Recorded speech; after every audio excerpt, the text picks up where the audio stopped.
Hi, I'm Ezekiel Dasho, and I'm going to draw my hand in this video.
The first thing I like to do when I'm drawing from life like this is kind of get the form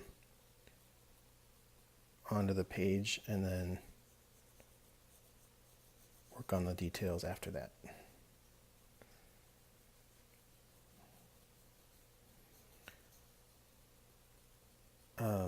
Rather than blocking it out with, cylinders or squares or rectangles or some of the ways that we learn how to block things out when we're first starting to draw, I decided to just do this way. It's simple, but it's not a recipe necessarily. There's not really a simple list of instructions you can just give out. What I'm doing to sort of gauge where everything belongs is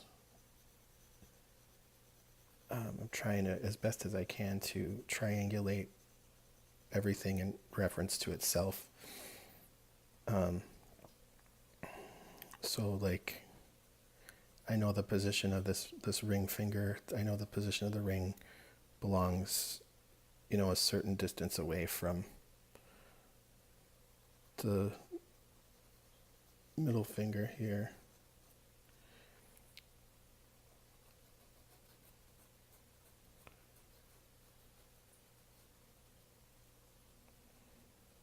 And then I know it's also a certain distance away from that part of the hand.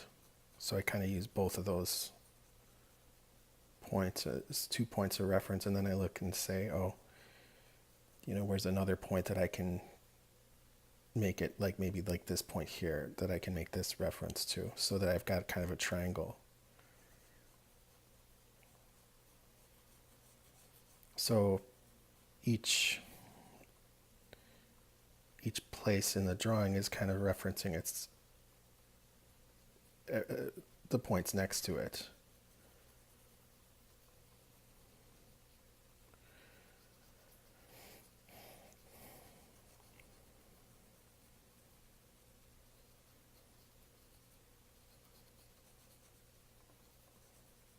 And it's easy to get kind of caught up in the really details of the shading. But for right now, I'm just going to try to lay down the general shape and then get the details going on after that.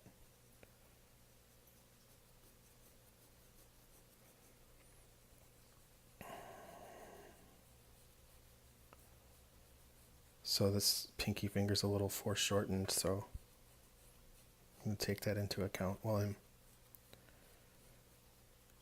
getting it on the page here. The tip of the finger here lines up with this, and then crosswise lines up with this pad of the thumb, which I haven't really drawn, but maybe like this part of the wrist here. So I'm pretty close.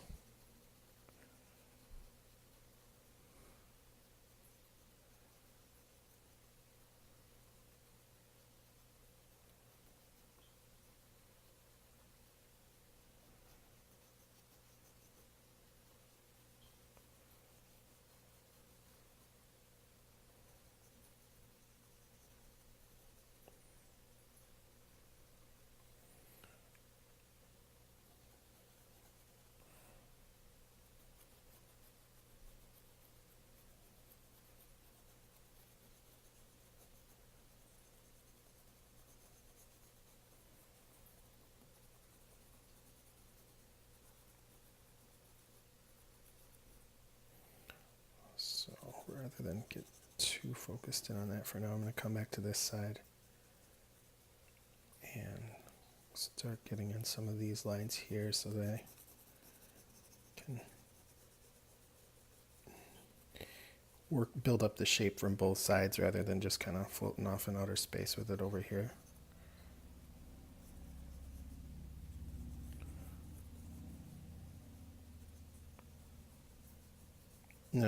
If stuff isn't perfect right now, that's okay. I'm drawing very lightly right now. I'm not pressing it at all.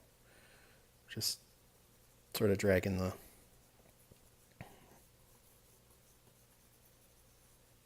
soft lead across the page, and so it'll be very forgiving when I want to make adjustments later. A lot of times, if I wasn't making a video, I would probably, many times I would use a 2B, something a little harder first, so that there would be this layer that's lighter, and then I would use the 4B afterward to add the shadows and stuff, but for the purposes of the video, I decided to just use the 4B so that I can kind of keep it moving quickly and not have the video take half an hour or an hour.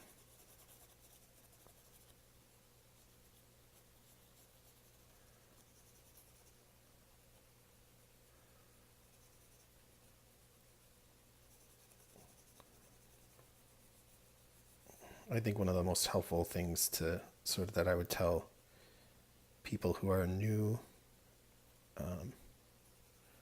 is that hold the pencil very lightly and don't push down very hard at all for the first few layers of the picture until you get it built up the way you want it to look.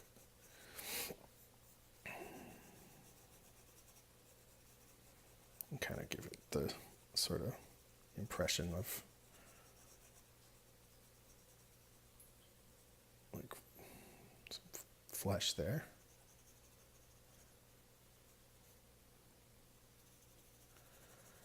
So I have the light coming from my left hand side. So this shadow here is pretty dark.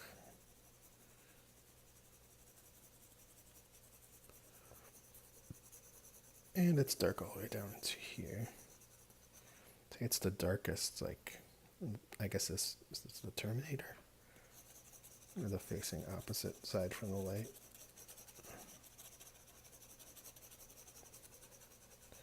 So you can kind of use a sort of modified cross-hatching technique to get the shadows in there.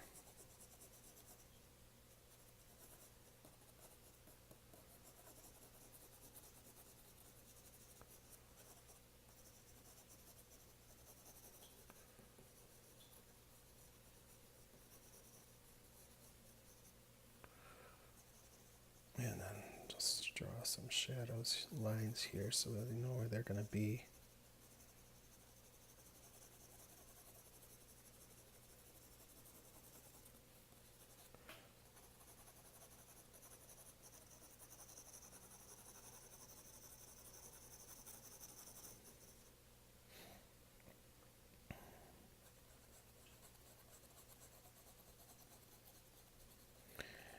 And really no part of the drawing is going to be pure white, with the exception of maybe the little point of reflection on the ring.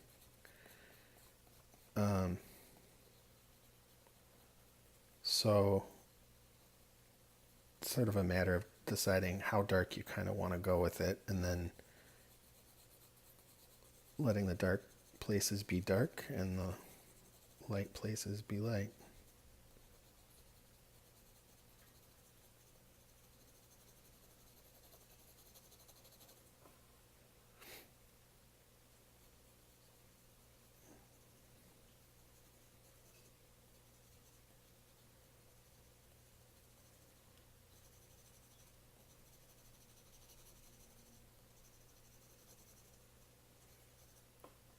You'll find these places in the picture, for instance, this area right here where the shadows are a little deeper than some of the other places, but where within the shadow there's a little bit of backlighting or highlighting, places where it almost looks like there's a little bit of light in the shadow, and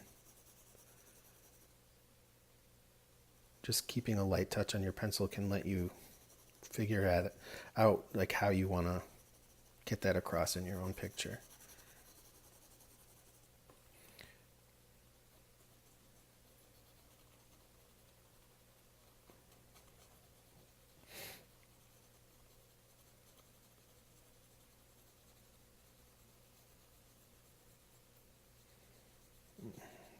Made the finger a little long there.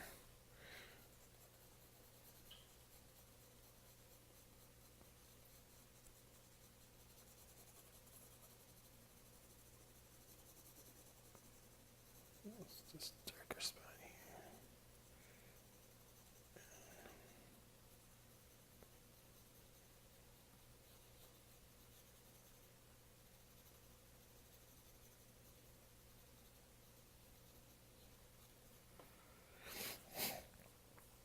And it's really important to draw your shadows in, and it'll have a humongous impact on how the 2D image looks.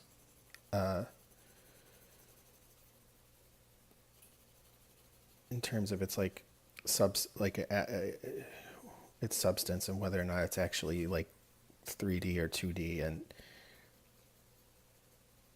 some, a lot of the form is defined with the line, but a lot of the form is also defined with how the light's hitting the planes. And so if you get the form right and then have the shading off, it can really have a impact on the look of the form, even though the lines are perfect. So, I would just, which is good because shading is one of the most fun parts. But it's just an important thing to keep in mind if you want your picture to look real. Like, in some senses, you can make something look pretty real, even if the lines and stuff are all wrong. If you get the shading just right, I mean, the tricks of the light play can make you think it's correct, even if it's not.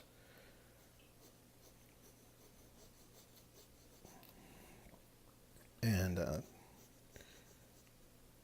see.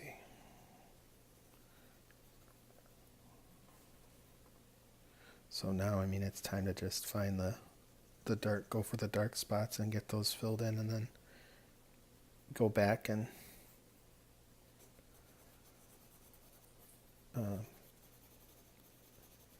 fill in the lighter spots too.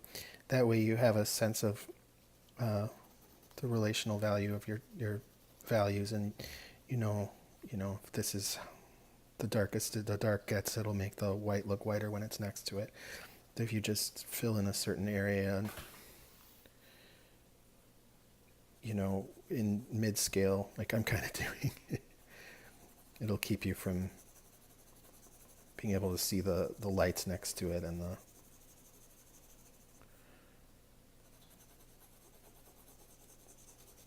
darks next to it. It's just the darks will look darker when they're next to bright whites, and the whites will look brighter when they're next to dark darks. So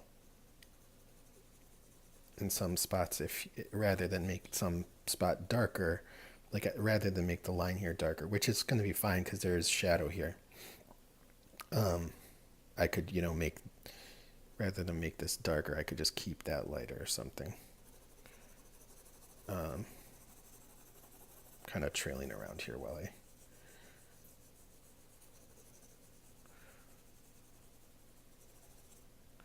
so then let's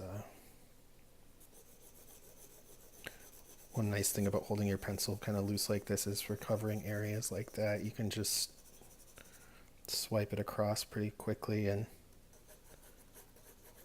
get it all covered.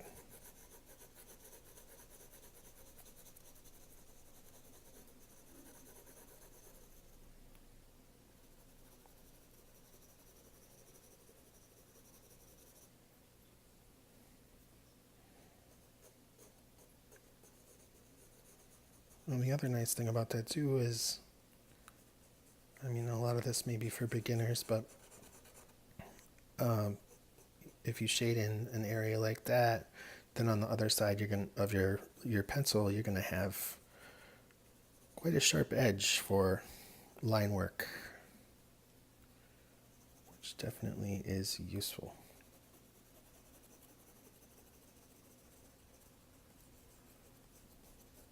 So I'm going to try to do this without turning the paper at all because I don't want to mess with it in the video. But if I was doing this and not for a video, if I was just doing this at home or whatever, I'd probably turn the page to do this because then you can really control your cross hatching and your shading a little more easily. And like if I was out in the world drawing from life rather than inside.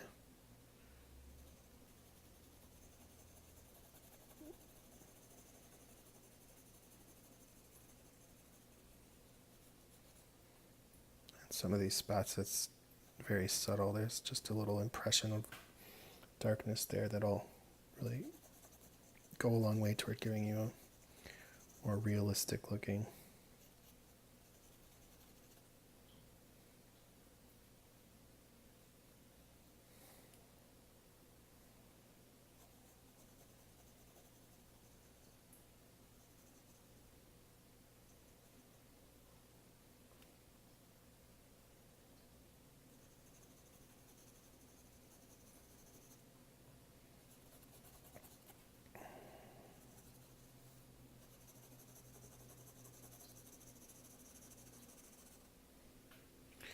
So let's see, I am resting my hand on the table, so it's got this sort of squishy quality to the palm down here, and the shadows look like they kind of come from the window over here and break about there, and it's kind of diffuse lighting on a cloudy day, so I'm getting this kind of look with my shape to my shadow here. And let's see. For that part, I can just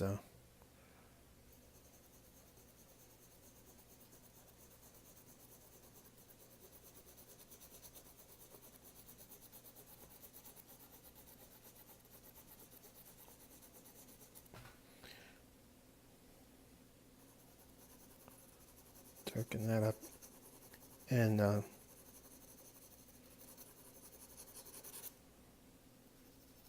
sometimes it's tempting to just want to leave the picture white without shadows and stuff, but I find that when I do draw in the shadows, it provides the contrast that the lighter areas actually need to be brighter.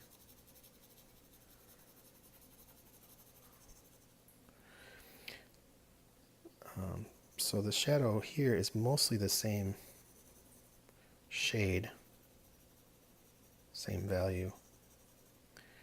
But then underneath the hand here, there are these areas where it's quite dark.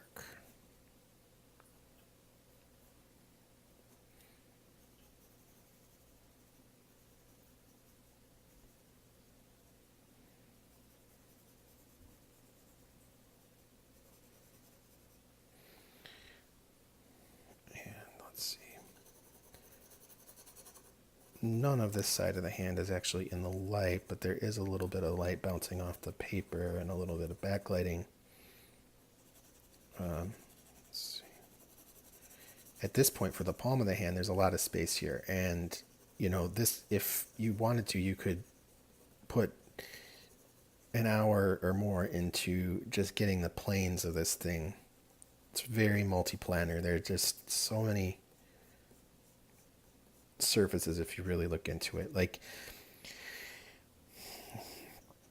it's complex, and you could I guess it just meets you where you want to at wherever your level is. If you want to get really complex about it, you can, and if you want to just kind of be simple about it, you can.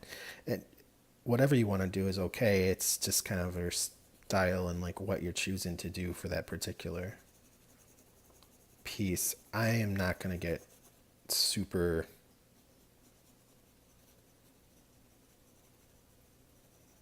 detailed with it right now. I want to keep this video on the reasonable side. I hope that this is sort of useful in terms of a way, like a process to draw that, you know, does involve building it up from scratch, so to speak, but isn't quite, you know, assembling a configuration of squares and rectangles and stuff like that, which is a good way to construct hands and that sort of thing. But when you're drawing from life, I mean, you have the form right in front of you, and you can just freely explore the figure and the form, and that's one of the things I love about life drawing. So, like I said, I do hope this is useful for some people out there, and I'll just add a little bit more shading and see you in the next video. Sorry, I'm kind of trailing off here a little bit, but do a little bit of quiet drawing and then say goodbye in a minute or two.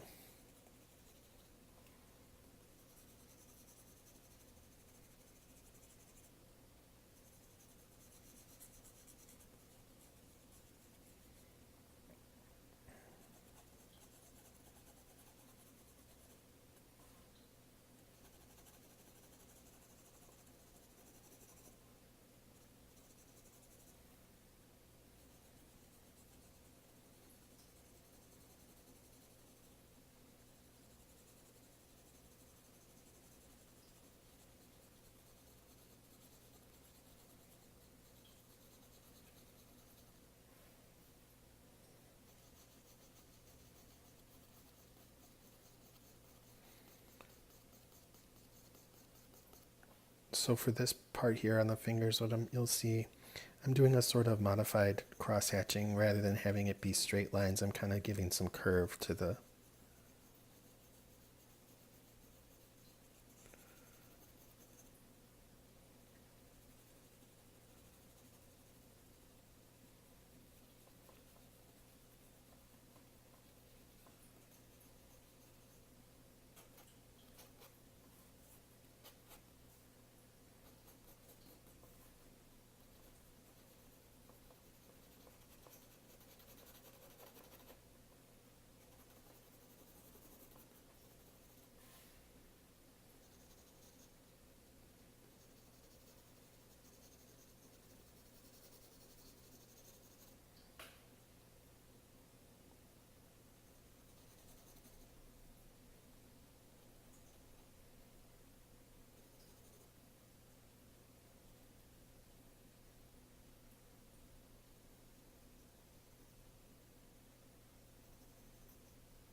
Okay, so that'll about wrap up this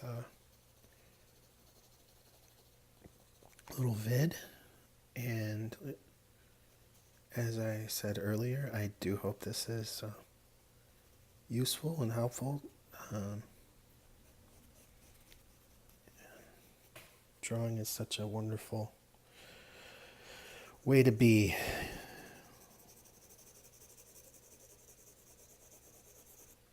And life drawing is really where it's at. I'll probably do many more hand videos, probably from different angles and that sort of thing, different styles.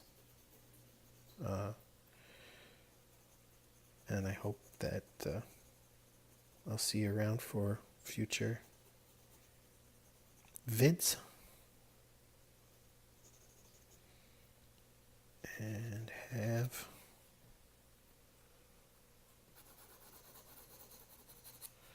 fun out there, guys.